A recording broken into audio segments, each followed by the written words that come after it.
نبی کی 4 بیٹیاں تھیں. سب سے بڑی بیٹی کا نام کیا تھا؟ کوئی بتا سکتا ہے؟ ادھر سے کوئی بتائے. نبی کی بڑی بیٹی کا نام. نبی کی بڑی بیٹی کا نام زینب. اور داماد کا نام؟ زینب کے شوہر کا نام بولو. نہیں معلوم؟ کیا تقریر سنتے ہیں آپ لوگ؟ تقریر سن سن کے بوڑھے ہو گئے اور آج تک نبی کی بیٹیوں کا نام نہیں معلوم، نبی کے دامادوں کا نام نہیں معلوم. نبی کی بڑی بیٹی کا نام زینب، اور زینب کے شوہر کا نام تھا ابو العاص بن ربی رضی اللہ عنہ. نبی کی دوسری بیٹی نام تھا رقیہ، ان کے شوہر کا نام عثمان غنی. رقیہ کا انتقال ہو گیا.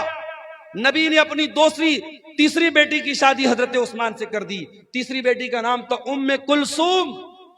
ان کی شادی ہوئی حضرت عثمان سے. دنیا میں حضرت عثمان اکلوتے ایسے انسان ہیں جن کی شادی میں، جن کے نکاح میں نبی کی 2 بیٹیاں آئی ہیں. اور رقیہ ان کی بھی شادی ہوئی، اور رقیہ کا جب انتقال ہوا تو ام کلثوم کی شادی حضرت عثمان غنی سے. اور نبی کی سب سے چھوٹی بیٹی، سب سے چوتھے نمبر کی بیٹی کا نام تھا فاطمہ. ان کی شادی کس سے ہوئی؟ حضرت علی سے. میرے پیارے ساتھیوں، نبی نے اپنے بیٹیوں کے رشتے کرنے میں دینداری دیکھی ہے. نبی نے روپیہ پیسہ نہیں دیکھا ہے، نبی نے زمین و جائیداد نہیں دیکھی. آپ نے سب سے لاڈلی بیٹی، سب سے چھوٹی بیٹی حضرت فاطمہ کا جب نکاح طے کیا حضرت علی کے ساتھ، حضرت علی کے پاس کچھ بھی نہیں تھا. آپ نے علی سے پوچھا کہ علی تمہارے پاس کیا ہے؟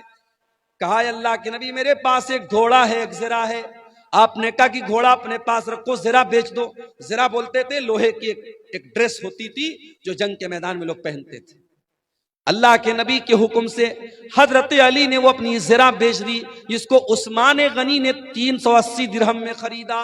اور اسی پیسے سے اللہ کے نبی نے حضرت علی سے کہا کہ مہر کا انتظام کرو، کیونکہ حضرت علی اللہ کے نبی کے داماد بھی تھے.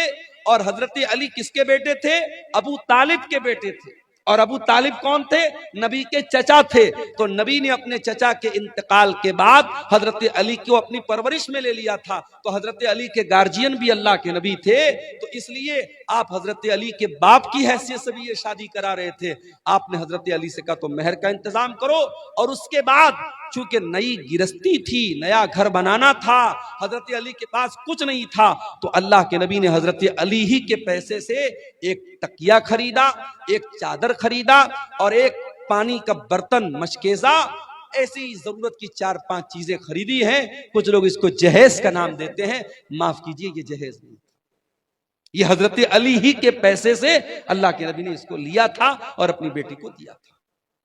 نبی نے رشتے میں کیا دیکھا؟ دینداری دیکھی ہے میرے پیارے ساتھ. واللہ آج میرے پاس ایسے نوجوانوں کے بھی فون آتے ہیں جو بڑے درد کے ساتھ اور بڑی تکلیف کے ساتھ کہتے ہیں کہ مولانا آج ہماری شادیاں نہیں ہو رہی، اچھے رشتے نہیں مل رہے ہیں، کیونکہ ہمارے رشتے اس لیے ریجیکٹ ہو رہے ہیں کیونکہ لڑکی والوں کو لکھپتی اور کروڑ پتی رشتے چاہیے، اعلیٰ شاندار مکان چاہیے، سرکاری نوکری چاہیے. ہم دیندار ہیں، ہم نمازی ہیں، ہم بااخلاق ہیں، ہم تقوی کے راستے پہ چل رہے ہیں، مگر ہمیں کوئی باپ اپنی بیٹی دینے کو تیار نہیں ہے.